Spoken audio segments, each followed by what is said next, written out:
Bonjour, je vous invite aujourd'hui à lire Actes des Apôtres, chapitre 2, Pentecôte.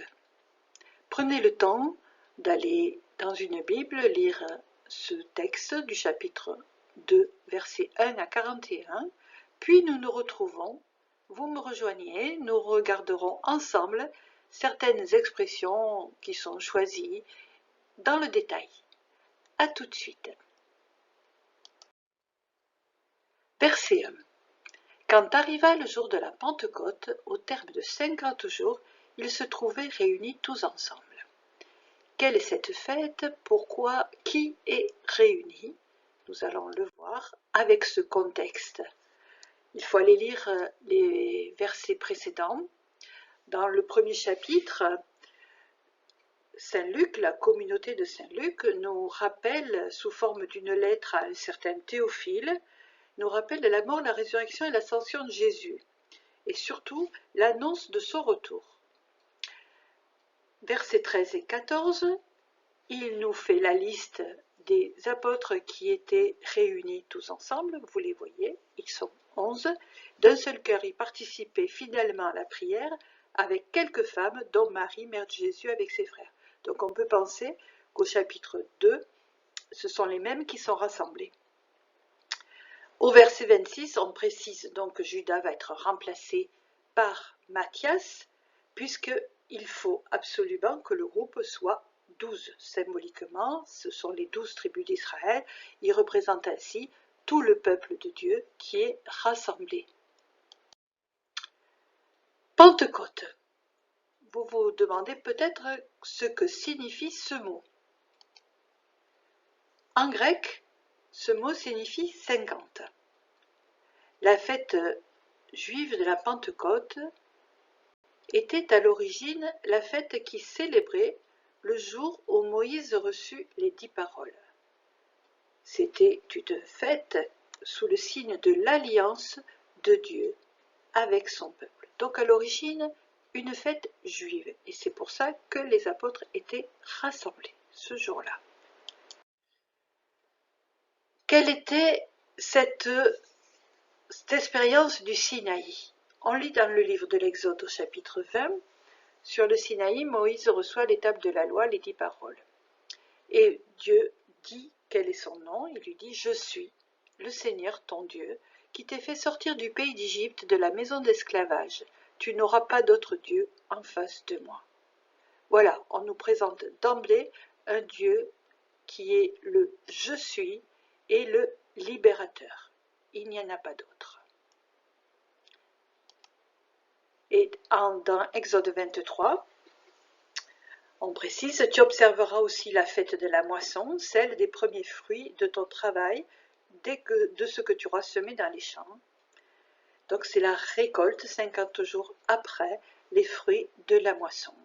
Donc on fête la réception des tables de la loi et la moisson, c'est-à-dire les fruits de cette parole qui a été reçue.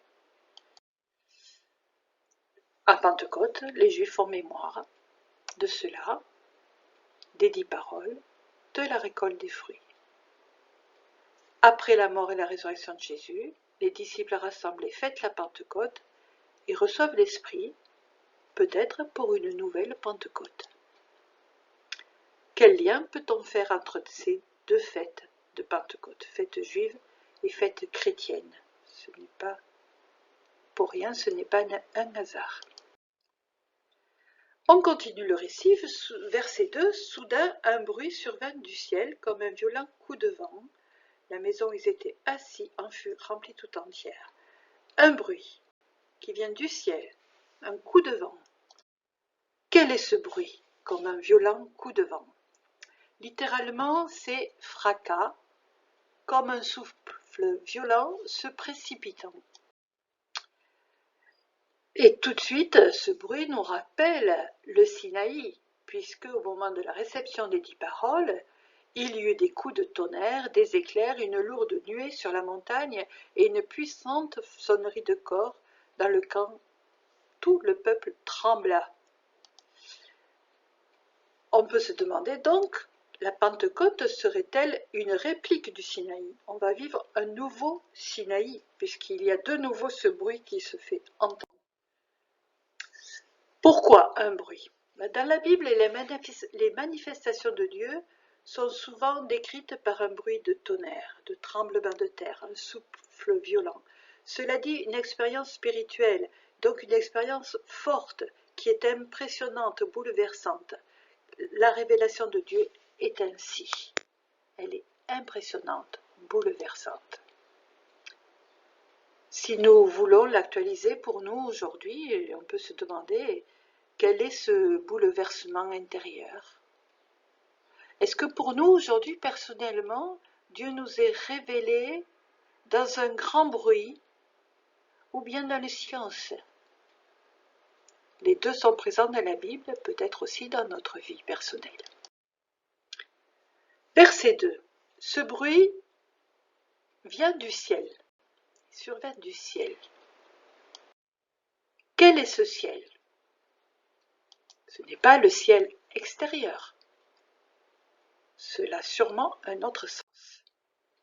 On a déjà rencontré ce terme ciel. Au baptême de Jésus, aussitôt, en remontant de l'eau, il vit les cieux se déchirer et l'Esprit descendre sur lui comme une colombe. Des cieux qui se déchirent,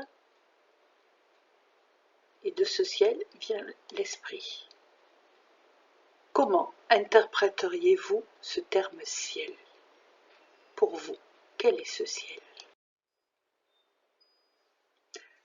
Il faut savoir que pour les hommes de la Bible, le ciel est un état, plus qu'un lieu. C'est être dans l'intimité divine. Et Jésus lui-même nous demande de nous adresser à Dieu en disant « Notre Père qui est aux cieux ».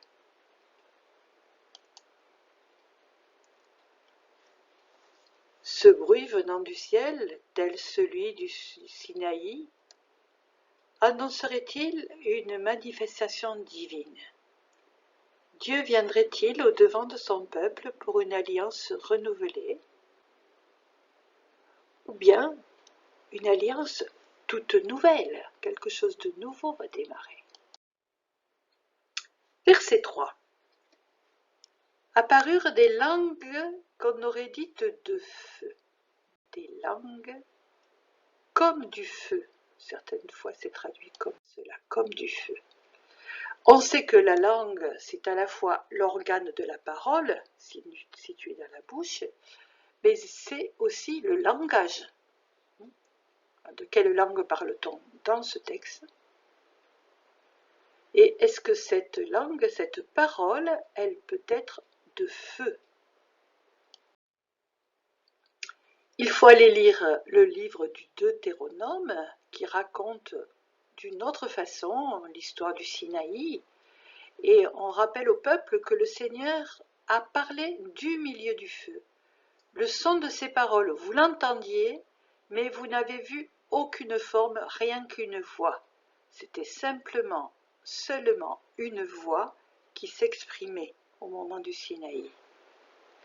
Dans le livre de Jérémie, le prophète Jérémie, « Je ne penserai plus à lui, je ne parlerai plus en son nom, mais c'était en mon cœur comme un feu dévorant enfermé dans mes os. Je m'épuisais à le contenir, mais je n'ai pas pu. » Jérémie parle de Dieu, de la parole de Dieu, qui est en lui, dans son cœur, comme un feu dévorant qu'il ne peut contenir, une parole de feu.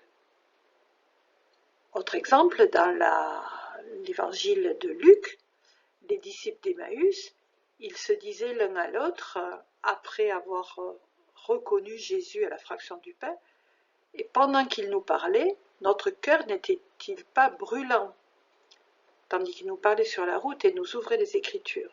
Donc il faut une relecture et se disait, oui, effectivement, il nous parlait et notre cœur brûlait. Un cœur peut brûler quand on entend la parole. On peut donc se poser la question, pourquoi reçoivent-ils des langues qui sont paroles? Peut-être on peut aller plus loin. Ces langues représenteraient-elles la parole de Dieu? C'est la parole de Dieu qu'ils reçoivent. Une parole qui est si forte, si réconfortante que notre cœur semble brûler. Les disciples reçoivent l'Esprit du Seigneur comme un feu qui les brûle de l'intérieur et les pousse à annoncer la bonne nouvelle du Christ ressuscité. Pour nous aujourd'hui, en écoutant la parole, avons-nous cette sensation d'une rencontre, d'être brûlé comme de l'intérieur? Peut-être pouvez-vous prendre une petite minute de silence pour vous mettre face à cette expérience. Est-ce que j'ai une parole de Dieu qui m'a un jour brûlé de l'intérieur? Nous continuons, toujours au verset 3. Il s'en posa une sur chacun d'eux. Pourquoi une langue se pose-t-elle sur chaque tête? Qu'est-ce que cela peut vouloir dire? Saint Paul répond à sa façon dans la lettre aux Corinthiens en disant que les services sont variés, les services pour le Seigneur sont variés, mais c'est le même Seigneur. Je vous laisse lire son texte où il décrit ce qui est donné à chacun. Une parole de sagesse, l'autre de connaissance, un don de foi, des dons de guérison, dons d'interpréter. Et il conclut que c'est toujours l'unique et même esprit. Les dons de la grâce sont donc variés, mais c'est le même esprit. Est-ce que ça vous éclaire sur le fait que les langues se posent sur chacun d'eux? La séparation des langues confère une identité particulière à chaque disciple. Il y a un don qui lui est propre. Chacun reçoit un don particulier, mais c'est le même esprit, donc il n'est pas dissocié des autres. Vous, personnellement, aujourd'hui, quel est le don que vous pensez avoir reçu? Un don en vue du bien de tous, en vue du service, d'une mission, même très modeste. Quel est ce service et pour qui? Nous continuons la lecture, verset 4. Tous furent remplis d'Esprit Saint. Esprit. Alors, quel est ce mot? Compliqué de parler de l'esprit, de savoir qui est l'esprit. En hébreu, c'est le terme roi, en grec pneuma, en latin spiritus. Et le sens premier de ces trois termes est le même, c'est le souffle. Quel est cet esprit? Quel est ce souffle? Le souffle, on le retrouve dans le livre de la Genèse, le premier livre de la Bible, quand Dieu modela l'homme avec la poussière tirée du sol, il insuffla dans ses narines le souffle de vie et l'homme devint un être vivant. Le souffle ici, on voit, il est créateur, origine de la vie, force vitale. Voilà ce que le souffle dans la Bible. On le retrouve dans le livre d'Ézéchiel. C'est écrit au moment de l'exil. Et Ézéchiel compare le peuple rescapé de l'exil à des ossements desséchés. Et il annonce une espérance. Je vais mettre sur vous des nerfs, vous couvrir de chair, vous revêtir de peau. Je vous donnerai l'esprit et vous vivrez. Alors vous saurez que je suis le Seigneur. L'esprit va faire vivre un esprit nouveau et promis, après la terrible épreuve de l'exil. Dans l'Évangile, la lettre aux Romains, Saint Paul nous dit toujours, c'est l'Esprit lui-même qui atteste à notre esprit que nous sommes enfants de Dieu. C'est l'Esprit Saint qui agit en nous et nous dit, nous peut nous faire dire que nous sommes enfants de Dieu. Alors cet esprit, quel est-il?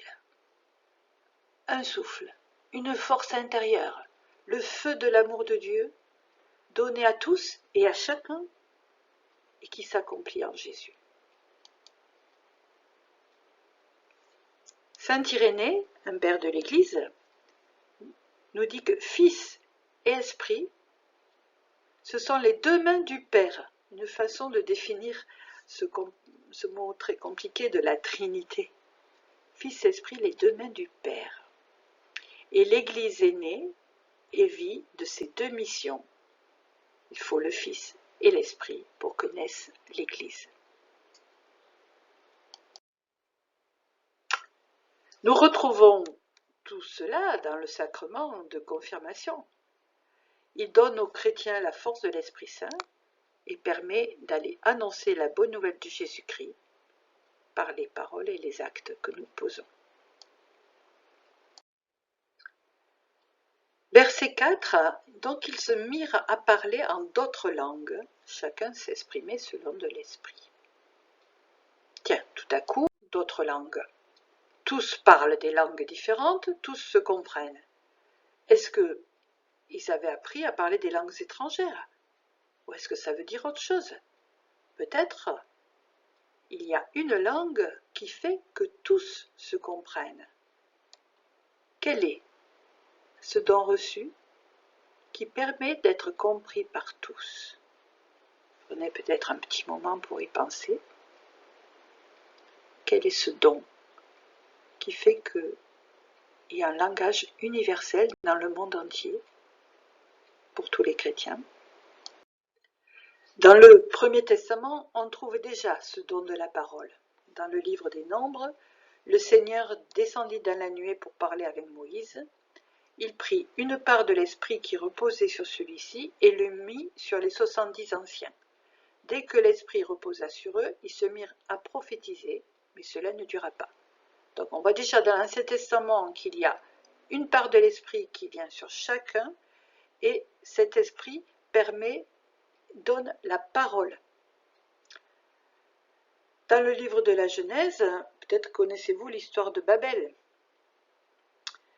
Les hommes voulaient construire une tour plus haute que les cieux, ils se prenaient pour Dieu, et Dieu est descendu, et il a embrouillé leur langue, et il a dispersé tous les habitants de la terre. Pourquoi cette histoire de Babel, si ce n'est pour nous dire que Dieu ne veut pas l'uniformité, mais la différence, la diversité. Dans l'Évangile, quand Jésus envoie ses disciples en mission, il leur dit « Car ce n'est pas vous qui parlerez, c'est l'Esprit de votre Père qui parlera en vous. » Toujours la même idée que c'est l'Esprit qui parle. S'agirait-il donc d'un signe donné à tous? Ces autres langues seraient-elles un signe donné à tous? Et cette langue unique serait-elle une autre langue? Ce serait la langue de Dieu, la langue universelle des hommes.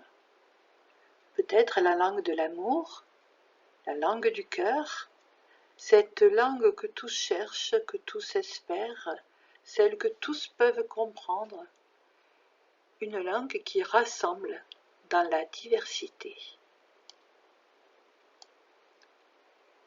Le don de l'Esprit Saint ouvre à la compréhension du mystère de Dieu et donne l'audace de proclamer. Verset 7, dans la stupéfaction et l'émerveillement, il disait « Ces gens qui parlent ne sont-ils pas tous galiléens? Comment se fait-il que chacun de nous les entende dans son propre dialecte, sa langue maternelle ?» On sait que le dialecte, c'est la langue particulière d'une région. La langue maternelle est la langue que l'on entend et que l'on apprend dès la naissance, celle de ses parents, de son pays. Comment se fait-il que chacun entende dans sa propre langue? Là, on va s'attarder sur cette question, comment chacun de nous peut comprendre en lui cette bonne nouvelle. On retrouve Babel. Le Seigneur dit, ils sont un seul peuple, ils ont tous la même langue. S'ils commencent ainsi, rien ne les empêchera de faire tout ce qu'ils décideront. C'est pourquoi on l'appela Babel, car c'est là que le Seigneur embrouilla la langue des habitants de toute la terre. Et c'est de là qu'il les dispersa sur toute la surface de la terre.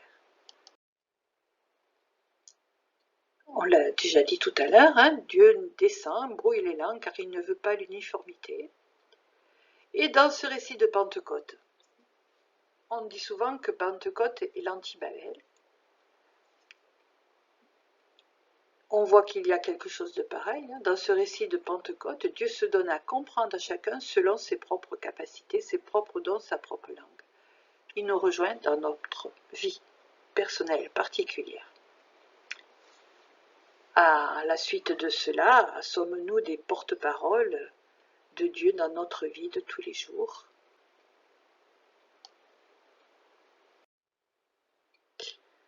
Mais voilà qu'au verset 13, on voit que d'autres se moquaient et disaient « ils sont pleins de vin doux ». Pourquoi penser qu'ils sont pleins de vin doux? Littéralement, c'est le mou, le vin nouveau. On sait que du vin était consommé à la Pentecôte. Pour les fêtes, le vin était l'aliment incontournable. L'Antiquité rapprochait d'ailleurs extase et ivresse. Les apôtres ont-ils bu? Ou bien auraient-ils bu un vin nouveau? Un vin nouveau qui ferait croire qu'ils sont ivres. Ivres de quoi? Au cours de la veillée pascale, les chrétiens lisent le cantique d'Isaïe 12 et chantent ce refrain. « Ivres de joie, vous puiserez les eaux aux sources du salut. » Et lors de la scène, Jésus dit « Car je vous le déclare, désormais jamais plus je ne boirai du fruit de la vigne jusqu'à ce que le royaume de Dieu soit venu. » Donc il y a un lien entre l'ivresse, le salut qui est donné par Dieu et le royaume de Dieu qui va venir. Vous voyez la symbolique du vin. Ce qui paraît moquerie a donc peut-être un autre sens, ivre de joie. Ivre de la joie de l'évangile, la joie et l'excitation de ceux qui ont vu le ressuscité peut-être. Les apôtres seraient-ils ivres du vin nouveau, du sang versé, de l'alliance nouvelle, de l'attente du retour du Christ dans la gloire, de l'éruption de l'Esprit de Jésus? Rappelez-vous qu'ils avaient très peur après la mort de Jésus. Et là, tout à coup, une expérience fait qu'ils sont remplis d'une espérance nouvelle. Le royaume s'approcherait-il? Sommes-nous ivres de joie? Alors Pierre, debout, fit cette déclaration, Jésus le Nazaréen. Qui est Pierre? Est-il important? Que nous apprend-il? Vous savez des choses sur Pierre. Il fait partie des premiers disciples. Il a été appelé. Il s'appelait Simon, il est devenu Pierre. Avec son frère André, il était pêcheur. Et plus tard, dans l'évangile de Matthieu, Jésus lui dit « Tu es Pierre, et sur cette pierre, je bâtirai mon église. Je te donnerai les clés du royaume des cieux. » Donc, Pierre a été appelé par Jésus, mais il est aussi celui qui a renié Jésus lors de son arrestation. Par contre, il a su revenir vers lui et demander pardon. Donc, malgré ses fragilités, Jésus l'a choisi pour être le pasteur, le guide de son église et le faire grandir. La faire grandir. Pierre, qui était comme les autres, dans la peur depuis la mort de Jésus, dans la tristesse, en recevant l'Esprit Saint, prend courage et sort s'adresser à la foule. Avons-nous, comme Pierre, le courage de sortir, de parler, d'annoncer la bonne nouvelle? Et voilà ce qu'il va faire, une déclaration. Jésus le Nazaréen. Pourquoi Pierre parle-t-il ici de Jésus? L'appelle-t-il le Nazaréen? Nazaréen, on sait que ça vient de Nazareth. Pierre met en avant l'humanité juive de Jésus, celui qui a souffert et mort. Il y avait des théories qui disaient qu'il n'a pas vraiment souffert, pas vraiment mort, c'est pas le même, etc. Donc Pierre insiste et nous parle de Jésus qui a vécu comme homme, un juif parmi les siens. Il a parlé de son Père Dieu et de son royaume. Il n'a pas été compris, pour ça qu'il est allé jusqu'à la croix. Pour Pierre, le Messie annoncé et attendu dans le Premier Testament, c'est lui Jésus. Jésus a accompli cette annonce d'un Messie par sa mort et sa résurrection. Et à la Pentecôte, cette annonce se réalise. Jésus n'est plus visible sur terre, mais il envoie son esprit pour être présent parmi nous. Question pour nous aujourd'hui. Qui est Jésus? Homme, Messie, mort ressuscité, celui qui envoie l'esprit ou autre? Et Pierre continue, Dieu l'a ressuscité. Littéralement, c'est Dieu l'a relevé, ayant délié des douleurs de la mort. Pourquoi n'était-il pas possible que la mort le retienne en son pouvoir? Comme le dit Pierre, il n'était pas possible que la mort le retienne en son pouvoir.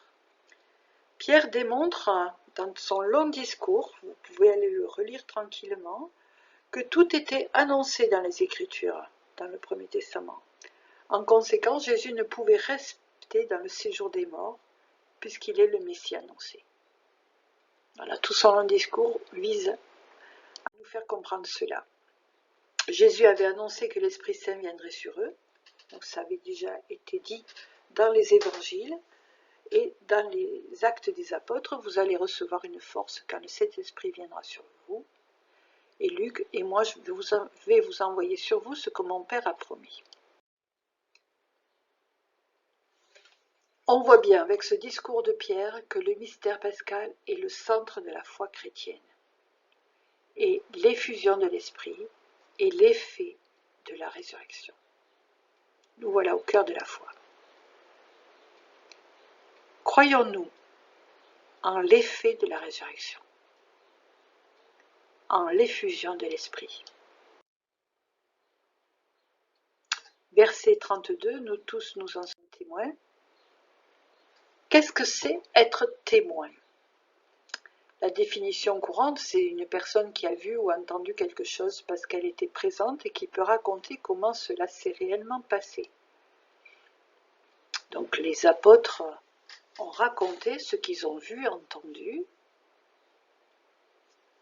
et on peut se poser la question, est-ce que témoigner engage et comment témoigner en tant que chrétien à la suite des premiers apôtres?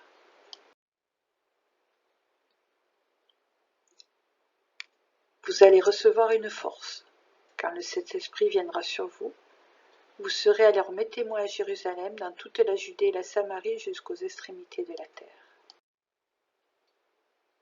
Voilà, la foi des chrétiens repose sur le témoignage d'hommes qui ont attendu, vu et connu Jésus sur terre, et qui n'ont pas cessé de transmettre sa bonne nouvelle. La bonne nouvelle, Jésus, Christ, Fils de Dieu, ressuscité. À leur suite, nous recevons cette force de l'Esprit Saint et nous témoignons par toute notre vie, par nos actes de cette bonne nouvelle. Nous sentons-nous témoins? En quoi? Comment?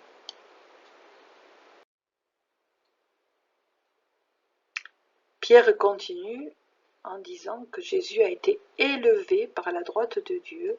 Il a reçu du Père l'Esprit Saint qui était promis et l'a répandu sur nous, ainsi que vous le voyez et l'entendez. Élevé.